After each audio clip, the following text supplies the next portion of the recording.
उदयपुर के railway station पर कई सारी दुकानें थीं और ये सारे लोग पास के गांव के ही लोग थे। कई सालों से लोग उस रेलवे स्टेशन पर अपनी रोजी रोटी चलाने के लिए दुकान लगाए बैठे थे, लेकिन पिछले कुछ समय से उस रेलवे स्टेशन पर लोगों का आना जाना कम हो गया था। एक रोज उस रेलवे स्टेशन पर एक पति पत्नी उतरते हैं। अरे भाई सुनो जरा, ये दौलतपुर गांव का रास्ता किधर से जाता है? अरे बेटा, इसे रास्ता वास्ता नहीं पता, और यहाँ दौलतपुर गांव तो है, लेकिन आपको अभी वहाँ के लिए कोई साधन नहीं मिलेगा, इसीलिए आपको इसी रेलवे स्टेशन पर रुकना होगा। सुनिए जी, मैं यहाँ रुकने वाली बिल्कुल भी नहीं हूँ। क्या हम पूरी रात इस रेलवे स्टेशन पर बिताएंगे? आपको अपने रिश्तेदारों के घर आने से पहले पूरी जानकारी तो लेनी चाहिए थी ना। यहाँ से कितनी दूर है दौलतपुर, आप वही बता दीजिए। यहाँ से आधा घंटे का रास्ता है, लेकिन अभी जाना ठीक नहीं है। हम लोग पास के गांव के ही रहने वाले हैं। आप हमारी बात मानिए, यही स्टेशन पर रात बिता लीजिए, कल सुबह चले जाइएगा।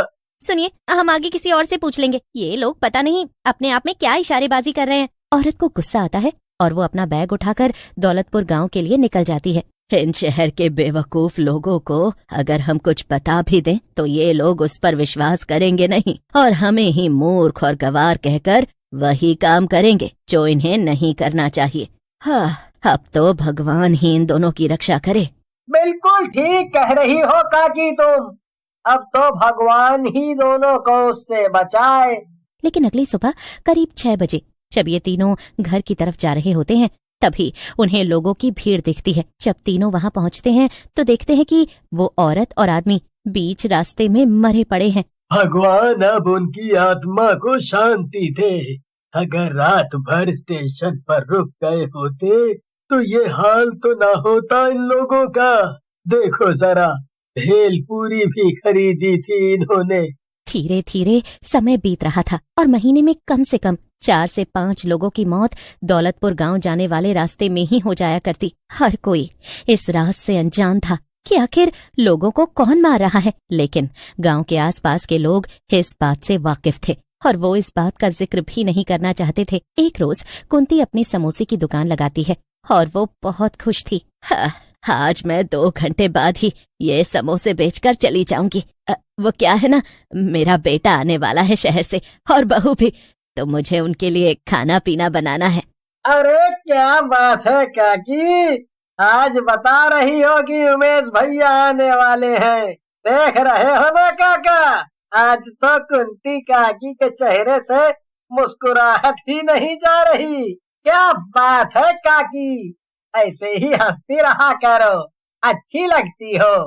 बिल्कुल कुंती, ऐसे ही हंसती रहा करो। कुंती कुछ देर बाद ही समोसे बेचकर अपने घर चली जाती है। अब उस रेलवे स्टेशन पर कुछ देर बाद करीब शाम के 7 बजे एक औरत और आदमी उतरते हैं जो दौलतपुर गांव के रास्ते अपने गांव का सफर तय करते हैं। कैसा गांव है आपका? पहली बार मैं अपने ससुराल जा रही हूँ, वो भी पैदल। इतने रिक्शे वाले ऑटो वाले यहाँ खड़े हैं, लेकिन कोई भी दौलतपुर गांव से होकर नहीं जाना चाह रहा। लेकिन मुझे दौलतपुर गांव इसलिए भी जाना है क्योंकि मैं अपने दोस्त से मिलते हुए अपने घर जाऊंगा। चलो कोई बात नहीं, कुछ दूरी पर ही अपना गांव है। चंदा और उमेश कुंती के बेटे और बहू थे। कुछ दूरी पर चलने के बाद अंधेरा छा चुका होता है। तभी अचानक से उनके सामने एक औरत आ जाती है और दिखने में वो औरत बहुत अजीब लग रही थी। उसके गले में भेलपूरी की टोकरी लटकी हुई थी और वो औरत उमेश और चंदा के सामने आते ही, बाबू बिटिया, भेलपूरी ले लो, बस 10 रुपए की भेलपूरी ले लो, कुछ पैसे हो जाएंगे तो मैं अपने बच्चों के लिए खाना लेकर जाऊंगी, मेरे बच्चे भूखे। मुझे डर लग रहा है, ये जो कह रही है वो कर दो ना और जल्दी आगे चलो। डरो नहीं, गांव के लोग ऐसे ही रहते हैं और भूख तो मुझे भी लगी है। मैं भेलपूरी ले लेता हूँ, 20 रुपए की भेलपूरी दे दो आप। उमेश और चंदा उस औरत से 20 रुपए की भेलपूरी ले लेते हैं और जैसे ही वो दोनों भेलपूरी खाते हैं वैसे ही उनका दम घुटने लगता है और वहाँ वो औरत ये देखकर जोर जोर से हंसने लगती है और अपने असली रूप में आ जाती है। दरअसल वो एक चुड़ैल थी। एक एक को मार डाल डालूंगी, किसी को नहीं छोड़ूंगी, सबको मार डालूंगी। पानी पानी। चुड़ैल जोर जोर से हंस रही होती है और उमेश और चंदा नीचे जमीन पर गिरकर अपने गले को पकड़कर चीख चिल्ला रहे होते हैं। कुछ देर बाद वो चुड़ैल उन दोनों को मार देती है और अगली सुबह कुंती को इस बात की खबर लगती है कि उसके बेटे और बहू को भेलपूरी बेचने वाली चुड़ैल ने मार डाला। हे भगवान! कई सालों बाद मेरा बेटा घर लौट कर आया था और मेरी बहू वो तो पहली बार गांव आई थी। सब कुछ बर्बाद कर दिया उस चुड़ैल ने।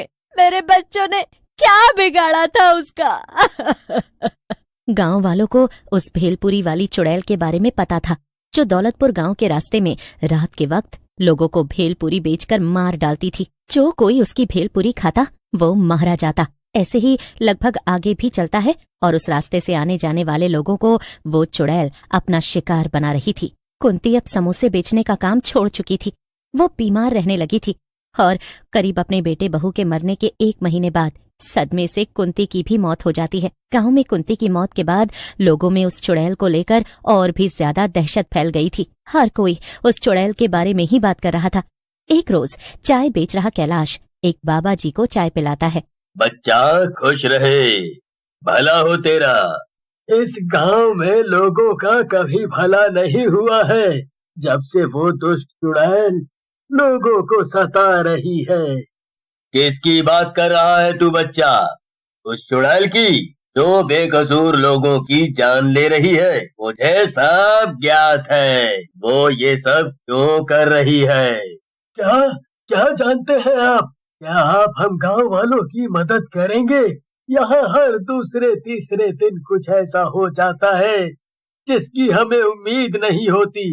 मैं तो कुछ नहीं कर सकता, लेकिन मैं तुम्हें जिनका पता दे रहा हूँ वो इसमें तुम्हारी मदद जरूर करेंगे। वो बाबा जी वहां से चले जाते हैं और एक तांत्रिक का पता चाय वाले को बता जाते हैं। अगले दिन चाय वाला और नंदू उस तांत्रिक बाबा के पास पहुंचकर उसे सारी बातें बताते हैं। तांत्रिक भी अब उस चुड़ैल को अपने वश में करने के लिए गांव पहुंचता है और एक बड़ी पूजा के साथ उस चुड़ैल को अपने बस में करने के लिए मंत्रों के उच्चारण के साथ वहां उपस्थित करता है। और कुछ देर बाद वो चुड़ैल वहां प्रकट भी हो जाती है।